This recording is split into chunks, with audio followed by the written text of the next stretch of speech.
Mga dude, asa po ba kayo dyan sa mga Leo sign po? Leo, kumusta po?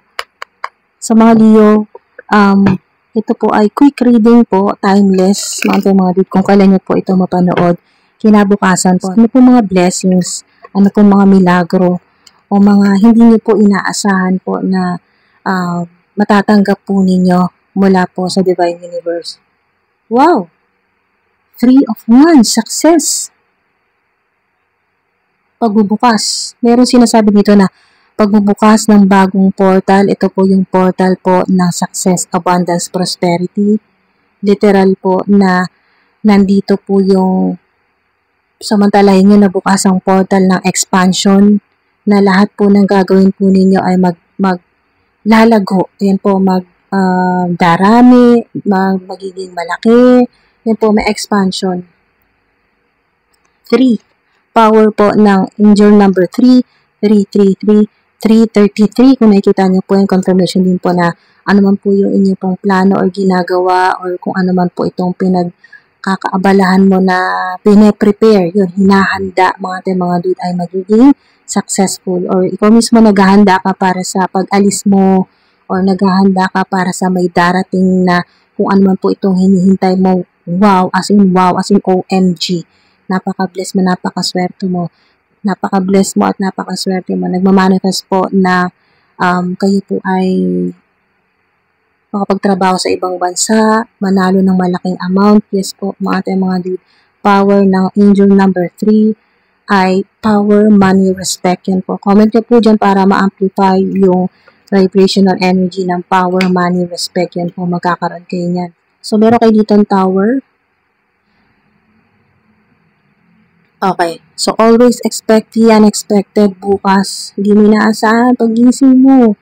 Hindi mo inaasahan, maaring makatanggap ka ng notification na merong pumasok na malaking amount sa bank account mo or sa e-wallet mo, may nagpadala sa'yo, may nagbayad sa'yo, may natanggap kang gift voucher.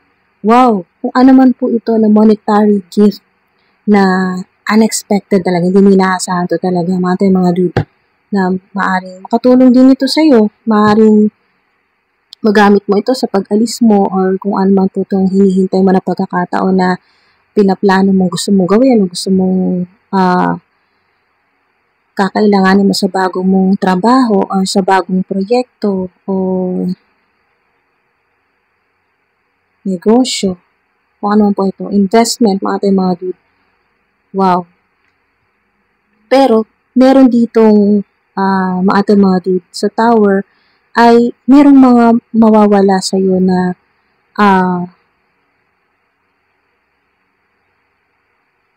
okay. May mawawala sa iyo. Magulat ka na lang mawawala ang mga tao na to sa iyo na hindi maganda ang trato sa iyo. Okay. Maaring makita mo rin na itong mga tao na to maaring kasama mo sa mga katrabaho mo, mga naging kaibigan mo noon, pero ngayon natuklasan mo na fake friends pala, o mga family members. Sila yung mga mga nananalangin sa iyo ng masama, okay, ng ikakapahamak mo, pero magugulat ka kinabukasan, okay, bukas ito, magugulat ka kinabukasan na sila yung biglang magkakasakit, biglang nagkaroon ng malaking problema, yung biglang merong kinabukasan, nakita mo na meron pong nang scam sa kanila or may nanggugulo sa buhay po nila. Basta chaos, okay? Sobrang laking problema na nakikita mo talaga as in, ipapakita sa'yo ng Divine Universe na itong mga tao na to, sila yung talagang nagmamanifest na ng downfall mo or na magka-problema ka, mahirapan ka. Okay? So, sa kanila nangyari. Okay, mga dude. Nako. Hindi po natin pinapanalangin ng bad karma nila, pero kasi naman, di ba, always expect the unexpected. Hindi mo rin talaga din inaasahan at hindi mo rin naman din gusto na mapahamak sila or may mangyaring masama sa kanila. Pero yun nga, dahil nga sa what goes around comes around, kung ano yung pinaplano, binabalak nila sa'yo, or ginagawa nila sa'yo na hindi mo alam, ay hinahabol sila. Okay? Sila naman po yung hahabulin bukas. Okay? So,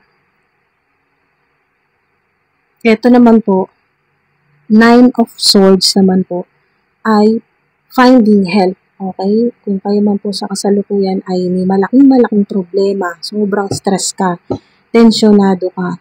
Kaya nga always expect the unexpected, bukas may solusyon na yan. Okay? Hindi ikaw yung makakahanap. Ang sinasabi dito, nakalagay dito, finding help. Okay? May side dito, finding help. Pero ang sinasabi ng mga ancestors mo, hindi lang basta ikaw yung makakahanap ng solusyon, ikaw yung hahanapin ng solusyon para ma-solve na yung problema mo. Ang galing, di ba? Wow, yan. Di ba mga dude? Yes, yan. Maratos mo na yan. Okay, meron kayo ditong world. Siya nagmamanifest po ng nanalangin ng panibagong buhay. Yan po. Meron kayo ditong 666, 333 at 777. Kung nakikita niyo po yung confirmation niya mga dude na may panibago. Okay, bagong buhay, magiging maayos. Nandito na yung makukuha mo na yung mga gusto mo. Bukas may makukuha ka talaga na gustong-gusto mo. Okay, meron ka talagang sinasabi dito, meron kang matagal na or ilang buwan mo na rin pinapanalangin pero bukas makukuha mo yan. Matatanggap mo yan. Yan, world. Mga ganda. Ang ganda na mensahe sa inyo. Wow.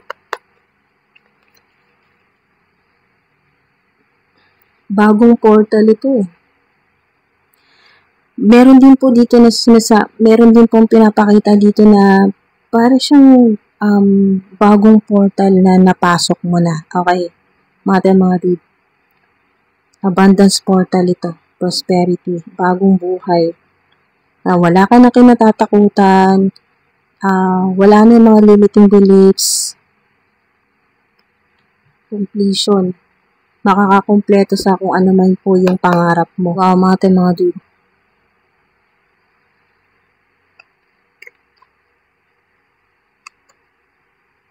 There's something better. Dito sa world, maaari sa ilan may manalo sa inyo ng malaki. At makapagbakasyon kayo sa ibang bansa. Or tumira sa ibang bansa, napakaganda po niyan. Sa ilan, kung yun po yung minamanifest o yung pangarap po ninyo. World card, wow. Okay, so hindi sayang lahat ng hirap mo na ilang taon. May mas magandang ibibigay sa'yo ang Divine Universe, offer, opportunity, or makapunta sa iba't ibang bansa or malibot mo ang buong mundo sa ilan po, kung yan po yung pangarap po ninyo. Okay, mga dude, bukas, may solusyon na sa problema mo, may romance pa, bukas, maaring makilala mo na yung inyo po romantic partner o yung inyo pong match made in heaven, yung matagal mo nang hinihintay. So, merong romance dito. Maaaring mga dude, makilala nyo na po bukas. Okay? Or makita nyo na bukas. Yan po. Magtagpo na yung landas po ninyo. Nito pong inyo pong romantic partner. Or kung ito pong maaaring nasa ibang bansa. Okay? Bukas kayo magkikita. Akalain mo yun sa dinami-dami ng tao sa buong mundo. Nasa ibang bansa pa siya pag uwi niya dito or vice versa. Maaring ikaw ito nandito sa Pilipinas, bukas ay flight mo pagpunta mo sa ibang bansa, kung saan mang bansa ay doon mo makilala itong romantic partner. Wow. Or yun nga po, vice versa. Maaring nasa ibang bansa ang tao na to, kinabukasan pagpunta niya dito or meron ditong 3 weeks. 3 weeks na siya. Nasa ibang bansa siya or nagbakasyon, maaring nagbakasyon lang dito sa Pilipinas, 3 weeks nandito sa Pilipinas at makikilala mo yung romantic partner mo. Basta wait ka lang, di ba? Wait. Yan. Maghintay ka lang or sa blessing na mas maganda, pinahihintay ka ng Divine Universe sa mga angelic beings, sa mga ancestors mo, ng mga goddess or goddesses ng abundance. Pinapahintay ka kasi merong mas maganda talaga na para sa'yo. Magkakaroon ka ng fulfillment, makakaramdam ka talaga na fulfilling yung ginagawa mo. Parang sa ilan po kasi ay maaring nagtatrabaho po kayo or ano man po yung ginagawa po ninyo. Ginagawa mo lang dahil kailangan mong magbayad ng bills buwan-buwan. May mga kailangan ka rin na personal na kailangan mong bilhin. Pero hindi para po sa ilan sa inyo ay hindi mo pa talaga nagagawa yung life purpose mo na um, yun po, yung nagtatrabaho ka na gusto mo talagang ginagawa mo. At gusto mo rin yung mga tao na nakakasalamuha mo. Maring sa ilan ay nahihirapan ka rin na makisama sa mga katrabaho mo dahil iba-iba ang personality, ganyan po. So, iba-iba ang ugali. So, no need to worry, mga dude. Basta maghintay ka lang, bukas, there's something better. Na masyado mag-alala. Hintay ka lang, bukas. Big happy changes, di ba? Malaking pagbabago bukas, ka mag-alala. Babagong buhay mo, unexpectedly yan. Basta may tower, hindi mo rin talaga inaasahan yan. You'll be happy you did, di ba? You'll be happy you did. Na hindi ka sumuko ngayong araw na to, hindi ka nawala ng pag-asa at mas lalong hindi ka nawala ng tiwala kay God sa Divine Universe.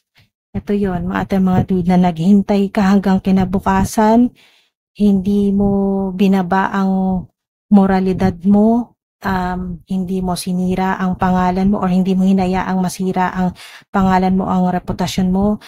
You'll be happy you did na hindi ka nakagawa ng sa palagay mo ay pagsisisihan mo sa near future. Parang ganun po mga dude. Ano man po ito mga dude na ginawa mo ng may mabuting intention at mula sa puso mo talaga. Yan po yung pure, genuine talaga mga dude. Ano man po itong ginawa mo or naging decision mo ngayong araw na to, kinabukasan, aanihin mo talaga yung napakagandang blessing na yan, mga dude. Aanihin mo yung ginawa mong kabutihan ngayong araw na to dahil kinabukasan, ayun, matutuwa ka. Happy, di ba? Puro happy, synchronized talaga, mga dude. Synchronized, so happy, big happy changes. Ito na, mga dude, hindi mo inaasahan, kinabukasan na pala yun, o bukas na pala. You'll be happy you did kung ano man po itong ginawa mo or naging decision mo or kung ano man po itong mga dude na ginawa mong may mabuting intensyon. You'll be happy you did. Trust your intuition, diba? Kung anong kutob mo, ano sinasabi ng intuition mo, ng gut feeling mo, yun ang gawin mo. Okay, so bago natin isara ang portal po ninyo, laugh about it, diba? Laugh about it. Laugh about it. Talagang tatawanan mo na lang. Matatawa ka bukas. Happy. Yung tawa mo, talagang halakhak yan. Masaya, masaya yan. Maring pumalakpak ka pa nga, tumalon ka, yan, no? Laugh about it talaga. Na, mga dude, na kahit sobrang laki ng problema mo ngayong araw na to, hindi ka nawalan ng tiwala kay God, hindi ka sumuko, hindi ka pinanghinaan ng loob dahil nagtiwala ka kagad na bukas, nagtiwala ka kay God sa Divine Universe na bukas, may solusyon sa problema mo. Pagising mo kinabukasan, tatawa ka talaga sa saya. Laugh about it. Yung problema mo ngayon, tatawanan mo na talaga bukas. Tatawanan mo na lang bukas. Wow. Diba?